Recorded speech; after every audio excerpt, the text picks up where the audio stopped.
Good morning, students. Today we have to read about present perfect tense. In the sequence of changing of voice, we have to read about the sentence of present perfect tense. We have to learn today that how the sentence of active voice is changed into passive voice. आज हम लोग present perfect tense के वाक्यों को passive voice में बदलना सीखेंगे। तो देर न करते हुए देखते हैं व्हाइट बोर्ड पर। हम जानते हैं कि प्रेजेंट परफेक्ट टेंस में जो एक्टिव संरचना होती है, एक्टिव वाक्य की जो वाक्य संरचना होती है, उसमें सबसे पहले सब्जेक्ट लिखा जाता है, उसके बाद हैज और हैव का प्रयोग किया जाता है। आपको याद दिला दूं कि यह हैज और हैव हेल्पिंग वर्ब होती है, यह एक्टिव वॉइस की हेल्पिंग वर्ब होती है। हैज और हैव के बाद V3 मुख्य क्रिया का तीसरा रूप प्रयोग किया जाता है, उसके बाद ऑब्जेक्ट होता है। Once again I want to remind you what is V3. V3 is actually the conjugation of verb. Present form is known as V1, past form is known as V2 and past participle form is known as V3. तो यहां हम लोग V3 का प्रयोग करते हैं, इसके बाद ऑब्जेक्ट लिखा जाता है। जब इसी टेंस में जब पैसिव वाक्य में परिवर्तन करना होता है तो हमारी वाक्य संरचना थोड़ी भिन्न होती है, थोड़ी अलग होती है, क्योंकि ऑब्जेक्ट को प्रारंभ में लिखा जाता है, आरंभ में लिखा जाता है। तो सबसे पहले हम पैसिव वाक्य में जब प्रेजेंट परफेक्ट टेंस का पैसिव वाक्य बनाना होगा तो सबसे पहले ऑब्जेक्ट को हम लोग नॉमिनेटिव केस में लिखते हैं, उसके बाद सहायक क्रिया हैज बीन या हैव बीन का प्रयोग करते हैं।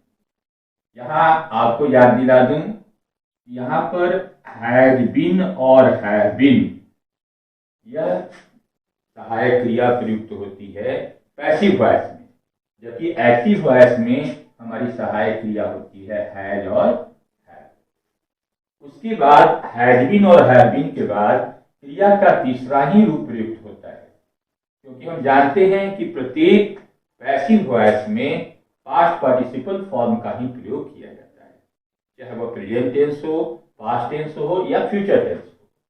तो यहाँ पर हम लोग पास्ट पार्टिसिपल फॉर्म का प्रयोग करते हैं। इसके बाद बाई प्रीपोजिशन लगाया जाता है, बाई प्रीपोजिशन का प्रयोग हम करते हैं। उसके बाद सब्जेक्टिव ऑब्जेक्टिव केस होता है। क्योंकि यह सेंटेंस का जो पैटर्न है अफर्मेटिव है, तो सबसे पहले हम इसको एक एग्जाम्पल के द्वारा समझने का प्रयास करते हैं। जैसे एक्टिव में वाक्य हम लेते हैं, आई हैव कॉल्ड यू। यहां हमने देखा, हमें देखना होगा कि आई जो है क्या है, आई यहां पर सब्जेक्ट है, हैव क्या है, हेल्पिंग वर्ब है, और कॉल्ड क्या है, V3 है, उसके बाद यू जो है वह ऑब्जेक्ट है। आई हैव कॉल्ड यू, यह जो वाक्य है यह हमारे active sentence pattern subject plus have plus V3 plus object पर बेस्ड है। लेकिन जब इसे हम लोग को पैसिव वॉइस में बदलना होगा तो नियम क्या कहता है कि सबसे पहले हम ऑब्जेक्ट को लिखना होता है, ऑब्जेक्ट इन नॉमिनेटिव केस। तो यहाँ पर हम यू जो है ऑब्जेक्ट, जब पैसिव वाक्य बनाएंगे तो पैसिव वाक्य में यू को हम पहले लिखेंगे। इसके बाद यू के बाद हम हैड बीन और हैव बीन का प्रयोग करते हैं। हैड बीन, यू चूंकि सेकंड पर्सन है, सेकंड पर्सन के साथ हम हैव बीन का प्रयोग करते हैं। यू हैव बीन, इसके बाद V3 लिखा जाता है, तो कॉल्ड ऑलरेडी V3 है, तो कॉल्ड जो का त्यों लिखा जाएगा।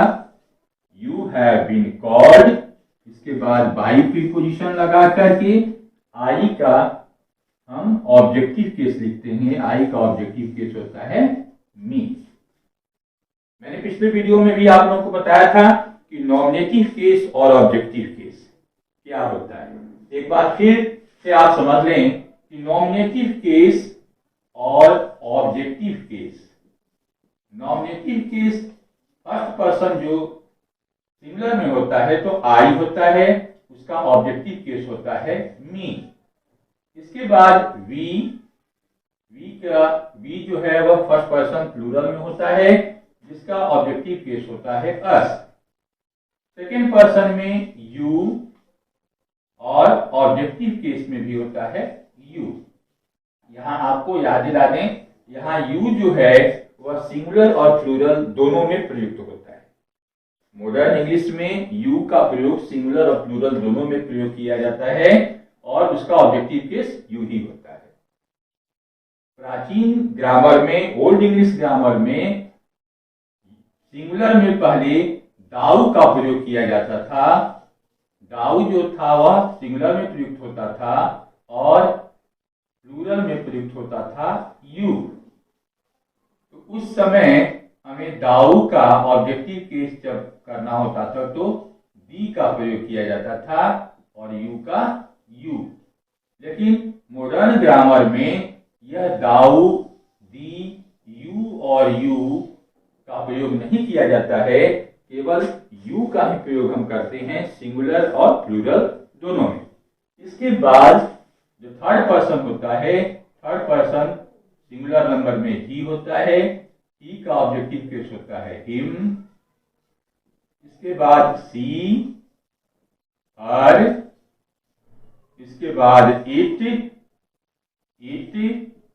और इसके बाद प्लूरल में दे का हम प्रयोग करते हैं तो ऑब्जेक्टिव केस हमारा हो जाता है देम। तो यहां पर हमें यह ध्यान रखना होगा कि जब एक्टिव वाक्य को पैसिव वॉइस में बदला जाता है तो हमें नॉमिनेटिव केस और ऑब्जेक्टिव केस इस दोनों को याद रखना होगा कि किस पर्सन का नॉमिनेटिव केस क्या होता है और ऑब्जेक्टिव केस क्या होता है।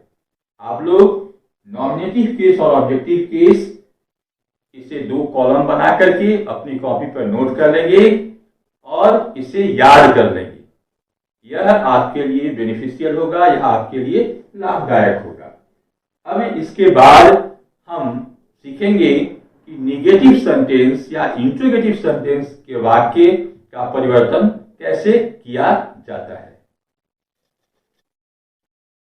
हाँ, तो देखा जाए प्रेजेंट परफेक्ट टेंस में जो निगेटिव सेंटेंस होगा, उस निगेटिव सेंटेंस में जो एक्टिव स्ट्रक्चर होता है उसमें सबसे पहले हम सब्जेक्ट लिखते हैं, उसके बाद हैव लिखा जाता है, उसके बाद नॉट, उसके बाद V3, उसके बाद ऑब्जेक्ट लिखा जाता है।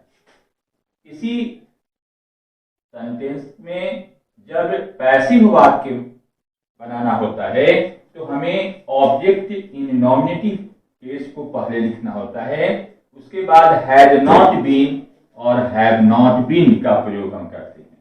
हैड नॉट बीन और have not been helping verb होती है, सहायक क्रिया होती है। उसके बाद V3 लगाया जाता है, V3 लगाने के बाद बाई प्रीपोजिशन लिख करके सब्जेक्ट इन ऑब्जेक्टिव केस लिखा जाता है। इसको एक एग्जांपल के द्वारा समझते हैं। जैसे he had not killed a tiger. He had not killed a tiger. यहां देखिए ये टाइगर क्या हो गया, वो ऑब्जेक्ट हो गया और यहाँ ही सब्जेक्ट है, हैड नॉट हेल्पिंग वर्ब है और किल्ड जो है वह मेन वर्ब है।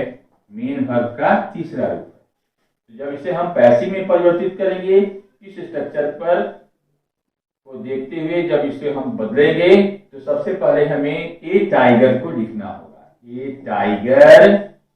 अब टाइगर चूंकि थर्ड पर्सन का सब्जेक्ट है, तो इसके साथ हम हैड नॉट बीन का प्रयोग करेंगे। A tiger had not been killed by. He का ऑब्जेक्टिव केस होता है हिम। इस तरह से हमारा पैसिव वाक्य होगा, a tiger had not been killed by him. अब हम देखते हैं इंट्रोगेटिव सेंटेंस। इंट्रोगेटिव सेंटेंस जो होता है, जिसमें दो प्रकार के वाक्य होते हैं। यस नो क्वेश्चन होता है और दूसरा जो होता है वह WH क्वेश्चन होता है। यस नो क्वेश्चन और WH क्वेश्चन होता है। तो सबसे पहले हमें यस नो क्वेश्चन का एक्टिव स्ट्रक्चर देखना है। यस नो क्वेश्चन में जो एक्टिव स्ट्रक्चर हमारा होता है प्रेजेंट परफेक्ट टेंस में, उसमें हम हैज और हैव को प्रारंभ में लिखते हैं। Has is written at the beginning of the sentence. After that subject is written. After that main verb is written in its third form. After that object and at last we have to put mark of interrogation. अंत में हमें प्रश्नवाचक चिन्ह लगाना होता है interrogative sentence में। अब जिसे पैसिव में परिवर्तन करना होता है, तो हमारी जो वाक्य संरचना होती है वह बदल जाती है। यानी सबसे पहले हमें हैज और हैव तो हेल्पिंग वर्ब के रूप में लिखा जाता है, लेकिन उसके बाद हम ऑब्जेक्ट को नॉमिनेटिव केस में लिखते हैं। Object in nominative case. उसके बाद बीन का प्रयोग करते हैं। बीन लिखने के बाद क्रिया का तीसरा रूप V3 लगाया जाता है। उसके बाद बाय प्रीपोजिशन और लास्ट में सब्जेक्ट इन ऑब्जेक्टिव केस लिख करके क्वेश्चन मार्क लगा दिया जाता है। इसके वाक्य में इंट्रोगेटिव जो सेंटेंस होता है, जो यस नो क्वेश्चन होता है, इसका एग्जाम्पल के द्वारा इसे और बेहतर ढंग से समझने का प्रयास करते हैं। जैसे वाक्य होगा, have I called him. Have I called him. यहां पर हैव क्या है? हैव यहां पर हेल्पिंग वर्ब है। इसके बाद सब्जेक्ट है। कॉल्ड जो है वह V3 है। इसके बाद हिम जो है वह ऑब्जेक्ट है। तो जब इसे पैसिव में बदलेंगे, तो पैसिव का स्ट्रक्चर हमारा यह बताता है कि हमें हैज और हैव को सबसे पहले लिखना होता है। तो यहाँ पर क्योंकि यहाँ पर ऑब्जेक्ट हिम होगा, हिम का नॉमिनेटिव केस होता है ही, इसलिए यहाँ पर जो हमारा पैसिव वाक्य होगा उसमें हम सबसे पहले हैज को लिखेंगे। Has he been called. इसके बाद बाई लगाएंगे और आई का ऑब्जेक्टिव केस होता है मी। बाई मी। तो ध्यान से इस वाक्य को देखिए। हैव आई कॉल्ड हिम, यह इंट्रोगेटिव सेंटेंस हो गया, यस नो क्वेश्चन हो गया। तो इसको हम लोग पैसिव में जब परिवर्तित करेंगे, तो पैसिव वाक्य जो हमारा होगा वह इस तरह से होगा, has he been called by me. Last में हम इंट्रोगेशन मार्क लगाएंगे, प्रश्नवाचक चिन्ह लगाएंगे, क्योंकि यह वाक्य यस नो क्वेश्चन का वाक्य है। अब यहाँ पर एक बात मैंने पहले आपको बताया कि यस नो क्वेश्चन और WH क्वेश्चन ये दोनों ही तरह के वाक्य इंट्रोगेटिव सेंटेंस में होते हैं। अब इंट्रोगेटिव जो सेंटेंस में जो WH क्वेश्चन होता है, उसमें WH वर्ड्स को पहले हम लिख देते हैं। WH वर्ड्स लिखने के बाद हम हैज और हैव का प्रयोग करते हैं। उसके बाद हम सब्जेक्ट लिख करके V3 का प्रयोग करके लास्ट में ऑब्जेक्ट लिख करके क्वेश्चन मार्क लगाते हैं। यानी हमारी पैटर्न जो एक्टिव सेंटेंस पैटर्न होती है, उसमें हम लोग WH क्वेश्चन में WH words, after that has और have, which are helping verb, and then subject V3 plus object plus question mark. This is the pattern of active voice. यह active voice की sentence pattern हो गई। अब इसे passive voice में जब बदला जाएगा तो पैसिव वॉइस में सबसे पहले हमें WH वर्ड्स को ही लिखना होगा। WH words are written at the beginning of the sentence. Then we have to use has or have according to the object in nominative case. जो ऑब्जेक्ट प्रयोग होगा एक्टिव वॉइस में उसका जो नॉमिनेटिव केस है उसके अनुसार हैज और हैव का प्रयोग करेंगे। इसके बाद बीन का प्रयोग करते हुए हम V3 लिखेंगे। इसके बाद बाई का प्रयोग करते हैं और लास्ट में सब्जेक्ट इन ऑब्जेक्टिव केस लिख करके क्वेश्चन मार्क लगा देते हैं। तो इस तरह से हमारा जो WH वर्ड्स का स्ट्रक्चर होगा WH words plus has have plus object in nominative case plus been plus V3 plus by plus subject in objective case plus question mark. अब इस वाक्य को जो इंट्रोगेटिव सेंटेंस में जो WH क्वेश्चन होगा इस वाक्य का एक एग्जाम्पल लेते हैं, एक उदाहरण लेते हैं। उदाहरण में जैसे देखते हैं हम लोग वाई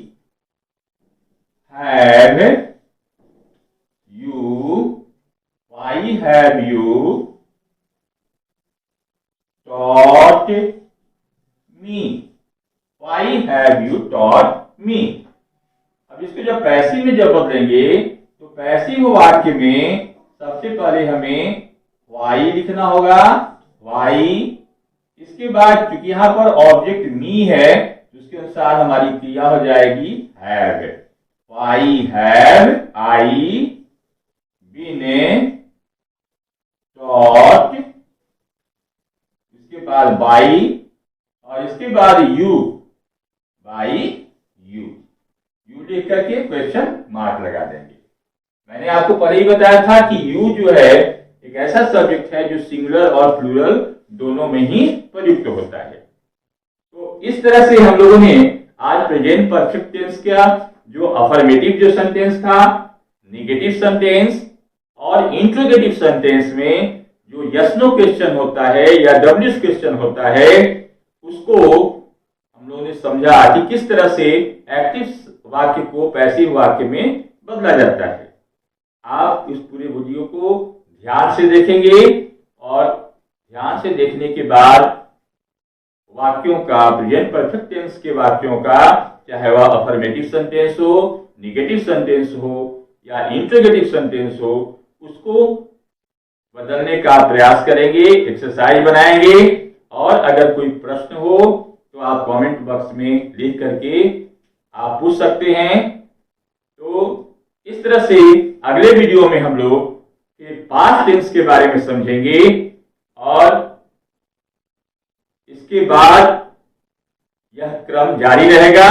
तो आप लोग, मैं समझता हूं कि इस पाठक इंग्लिश पाठशाला को ध्यान से देख रहे होंगे और काफी एंजॉय कर रहे होंगे। काफी लर्निंग या वीडियो है, इसको ध्यान से देखें और